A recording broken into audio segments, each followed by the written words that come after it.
Hello, everybody, and welcome back to another lyrical breakdown with me, your lady friend, Bonnie. I'm happy to have you here. I hope you're happy to be here. This week we're doing an interesting song with some two interesting really artists. I'm looking forward to kind of starting to explore more of their stuff because I think that they're both really great individually and together. So yeah, first things first, I also just wanted to mention that Behind That Suit does have a Patreon now, which is www.patreon.com/Behind That Suit, where we only have one level or whatever it is for $5. But if you want, you can definitely go over there and support us.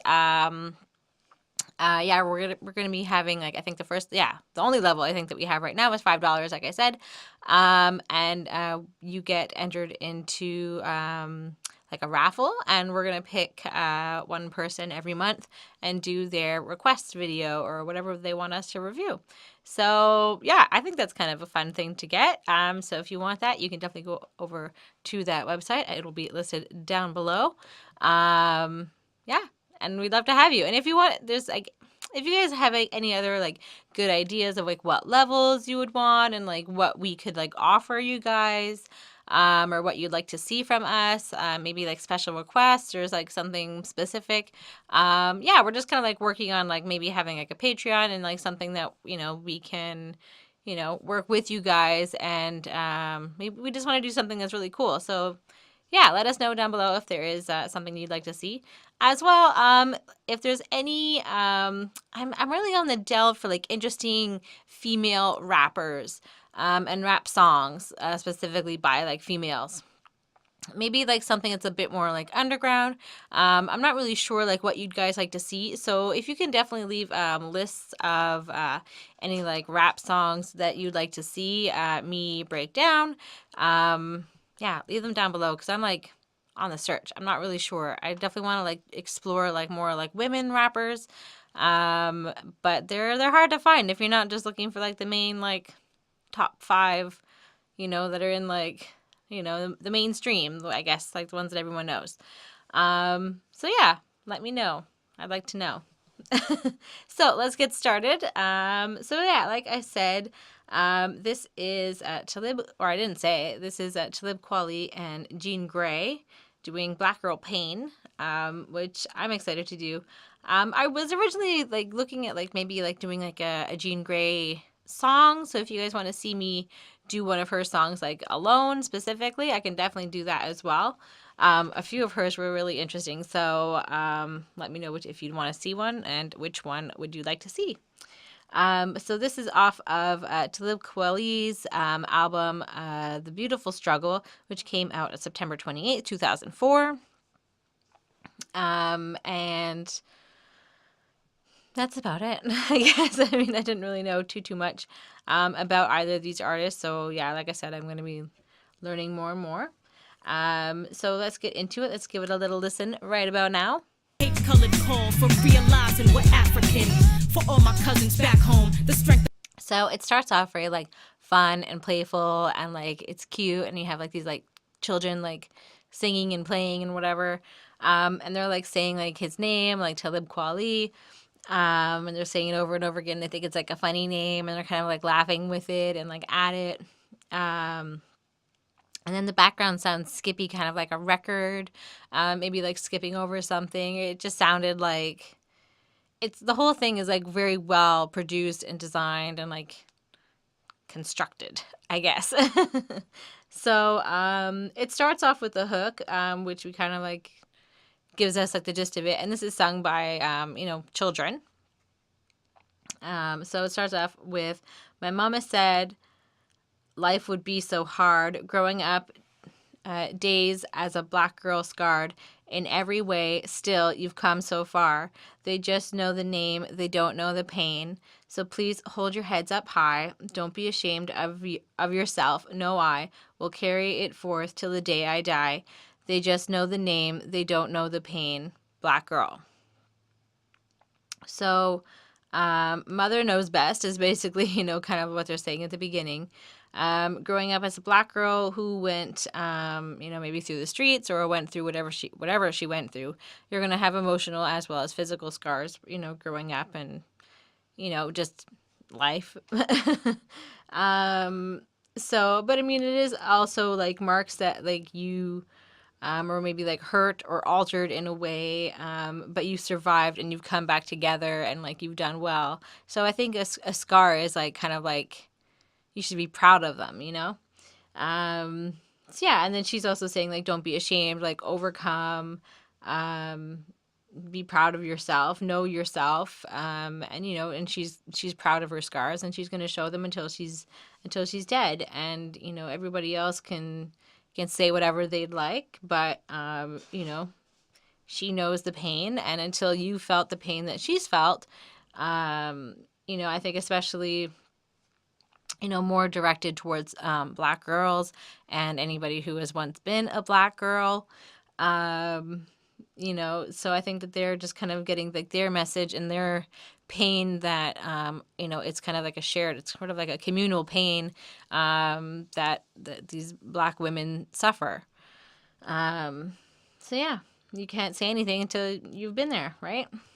So we have verse 1 here, Talib Kweli, and he says, I do it for the people, I do it for the love, I do it for the poet, I do it for the thug.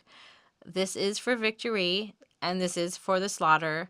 I do it for my mother, and I do it for my daughter. Promise I'll always love you. I love to kiss and hug you. You and your brother should be looking out for one another. I'm so blessed, man. Y'all the reason I got up. Somebody put his hands on you. I'm gonna get locked up.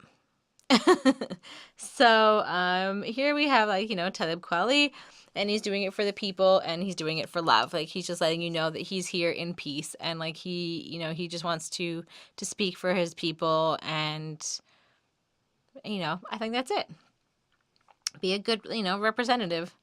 um and he does it, which he speaks about like his story, and I like the stories of like his people and other people.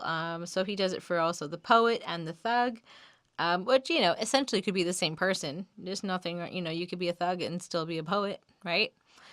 um so this is when we win, and in solidarity when we lose. So like that's kind of saying like you know they're in it for life, and so he does it for his mother and his daughter, his whole community basically.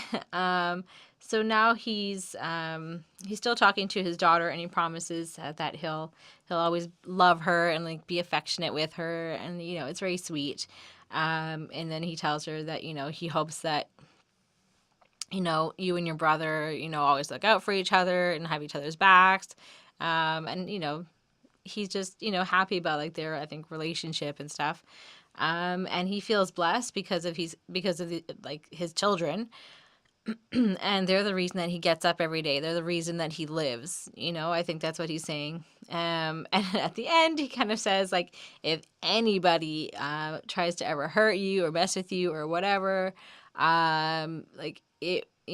There's no question. Like he'll do something that's worthy of going to jail. He'll commit a serious crime if anybody tries to like hurt you.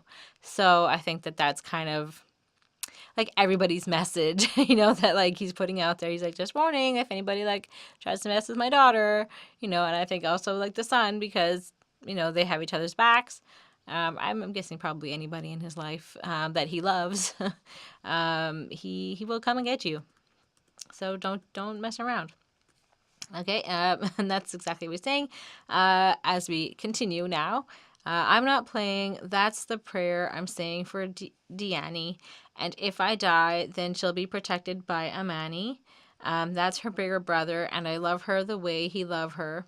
She's a girly girl. She loved to imitate her mother, but she's a Gemini, so stay on her friendly side. She'll put that look on you. It's like somebody's friend just died. My pretty black princess smells sweet like that incense that you bought at the bookstore supporting black business. Teach her what black is. The fact is her parents are thorough. She's 4, reading Cornrows by Camille Yarborough. So there's kind of a lot here to like unpack. So he's not playing about like the last statement he said where, he was going to go to jail. He's going to kick ass. So he's praying for Deani, and that's his daughter. And if anything happens to him, he knows that like Amani, who's her older brother, so his oldest son, I guess, he'll take care of her. He'll keep an eye on her and keep her safe. So he knows that, you know, even if he's no longer around, she'll be in good hands. So he finds, like their relationship beautiful. He sees that there's a lot of love between them. And he also notices, because this is mostly about the daughter. She's a girly girl like his wife, and he thinks that that's really sweet, I guess. But he warns us about her temperament, which he claims is based on like her horoscope, being a Gemini, which is just funny. Don't play her; she'll get you, and the friendship will be dead. So yeah, don't mess around because you'll regret it. She's beautiful, and I guess like a black Barbie. And she smells lovely, like the incense that she bought, because she's supporting local black businesses, which is a great positive thing to do for your community. So he's obviously teaching her, or both his all his kids, I guess, about their culture and like the proper the things that they believe and, whatever works in their family and like their like communal, I guess, empowerment and like, who they are and, what represents them and, the things that they strive for as a community. So yeah, I just think it's great. And then, he kind of gives more examples. And it all just makes her like feel more empowered. I think that's, and that, she matters and like her voice is important. And then she's reading Cornrows, which is a book about a black girl. I think she's meeting lots of famous people, like other like famous black people in history. So I think that that's what it's about. See, I don't know. Now I'm gonna have to go buy this book, and if I have kids, I'll make them read it. So I keep her hair braided. Bought her a black Barbie. Keep her mind free. She ain't no black zombie. This is for Aisha. This is for Kashira. This is for Khadija. Scared to look up in the mirror. I see the picture clear through the stain on the frame. She got a black girl name. She living black girl pain. This is for Makiba and for my mamacita. What's really good, Ma? I'll be your promise keeper. I see the picture clear through the stain on the frame. She got a black girl name. She living in black girl pain. Or he keeps her hair in braids and bought her a black Barbie.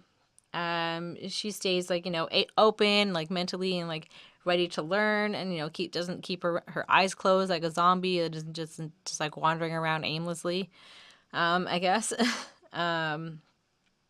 So it doesn't do what everybody else is doing blindly. I think is also another way that you can put it. And I think that, she's also saying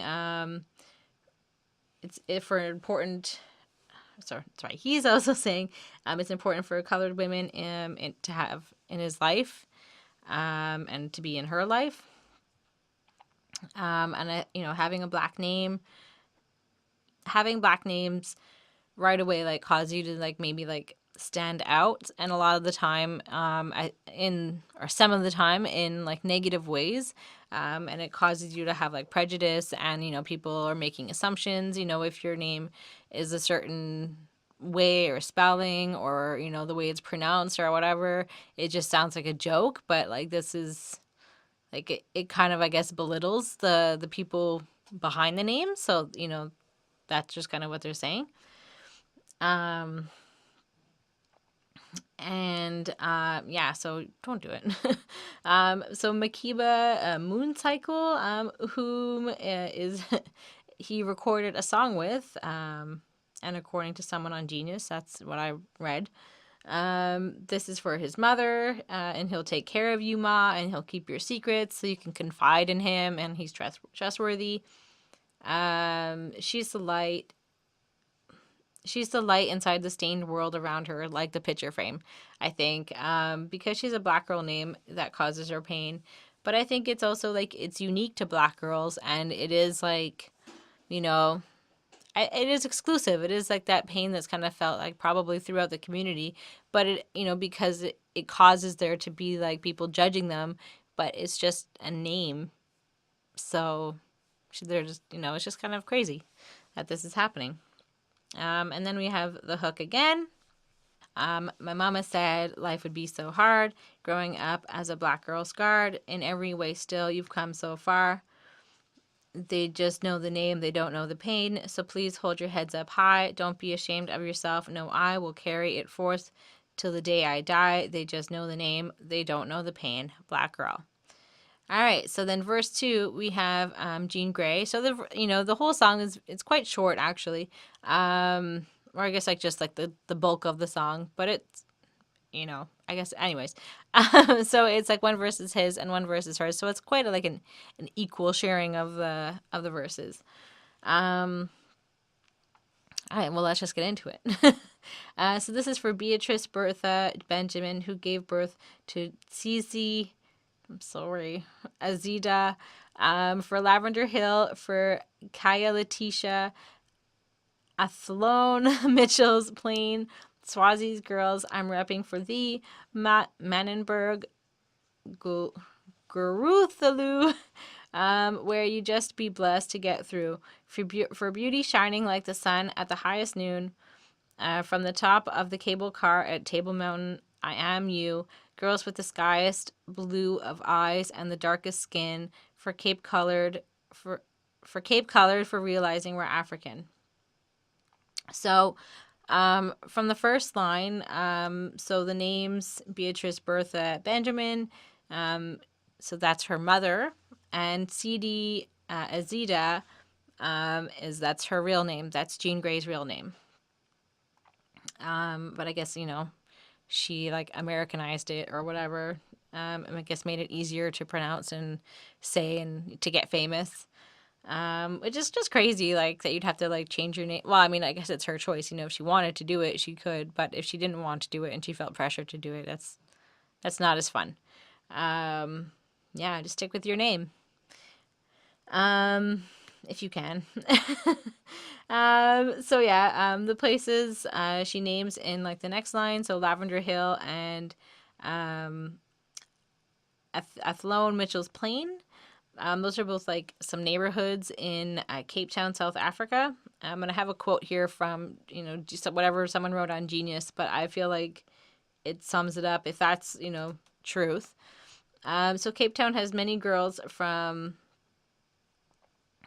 the next part, from Swazi ethnic group from Swaziland. So like there's Swaziland is sort of like it's a tiny little country, but South Africa surrounds it.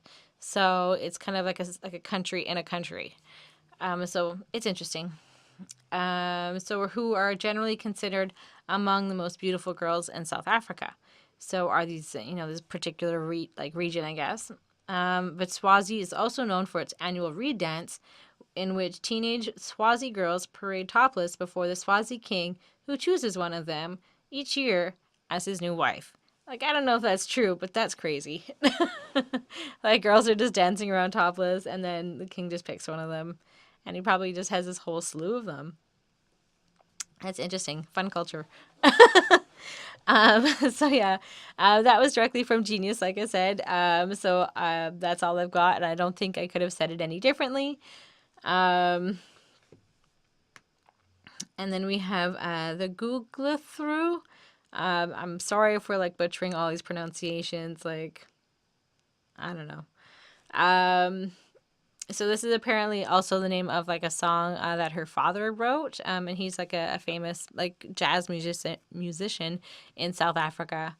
And so like then he talks about the view from like the top of like the cable car, from Table Mountain, and if you don't know what that is, it's a mountain in South Africa with a pretty flat, table like looking top to it. And that's it. I would love to see it one day. It'd be so cool. Um, and she is a black girl with blue eyes, which is apparently like a common, I guess, sort of, or maybe one of the common indicators that you are a Cape colored a person, which means that you are native to, or whoever was, someone was native to Africa, or to like that area, and then they had sex and bred or whatever with kind of like somebody from like Europe, from India. There were Asians that came in, or other like islands that were like people were coming in from those places, like most like prominently. So anybody that's like a mixed person now that is, mixed with like a black person from that region. So yeah, they call those Cape colored. So that's what that means. And then kind of, I think that the kind of closing message seems to be we're all African. It doesn't really matter now that, this is who we are now. I was born here. So, I mean, that's all that matters. So. And then she says, for all my cousins back home, the strength of Mummy's backbone, the length of which she went for raising, sacrificing her own, the pain was not reflecting the range of our complexions. For rubber pellet scars on Auntie Elna's back, I march, fist raised, caramel shining in all our glory. For Mauritius, St. Helena, my blood is a million stories.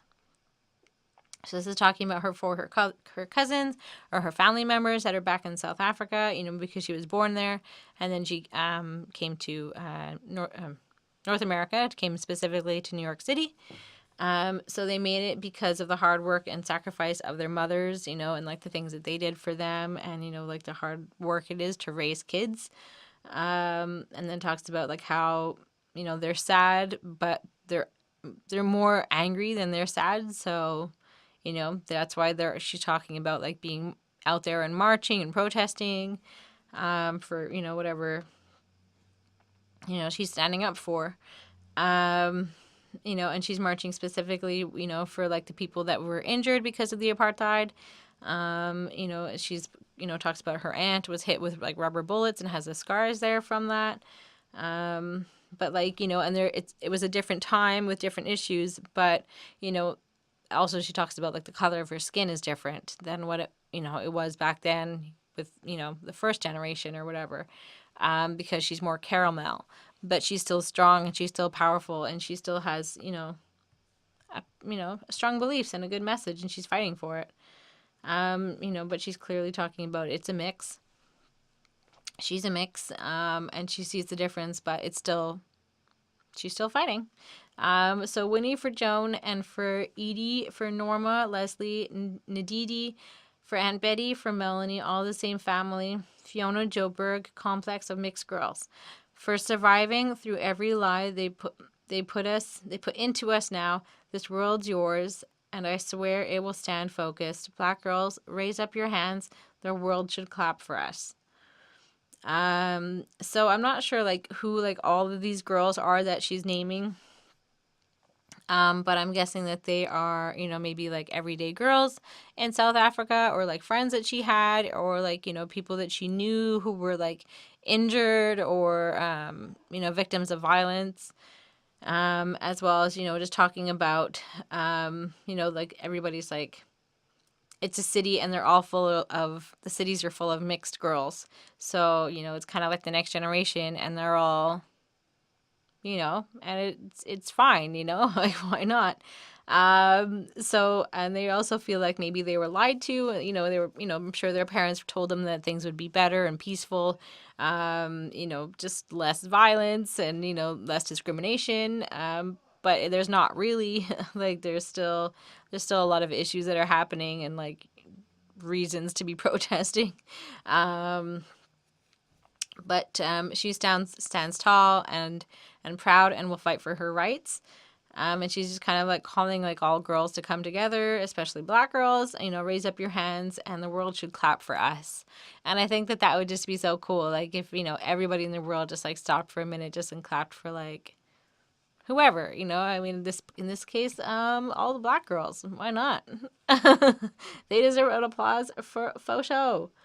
And that's pretty much it. It's a pretty like powerful, like strong song. And then we have the hook again. My mama said life would be so hard growing up as a black girl scarred. In every way, you've come so far. They just know the name, they don't know the pain. So please hold your heads up high. Don't be ashamed of yourself. No, I will carry it forth till the day I die. They just know the name, they don't know the pain. Black girl. And then that kind of continues over a few times. And then it says, Mama said there'll be days like this. So it is sort of like learn from your past. But I think is also something that like a lot of black girls maybe can relate to. Like maybe their parents, I don't know if it's more or less than, white people, probably. But like talking about like how life is, or maybe not just like white people, but people who are struggling or, maybe not in the best situations for whatever reason. Talking about like, life is going to be maybe harder for you, or because of like these things, da da da da da. Like this is what's going to probably be, things you're going to have to overcome. And I think that that's kind of like what she's saying, like don't give up, like, keep your head up, like, like she feels your pain, but keep going, like it's worth it, like fight that fight. And I think that that's pretty much it. I think that that's a really, the beat is great. I think this is it's a great song. I love it. And both artists are really strong on this. They both have really strong, like powerful, similar messages.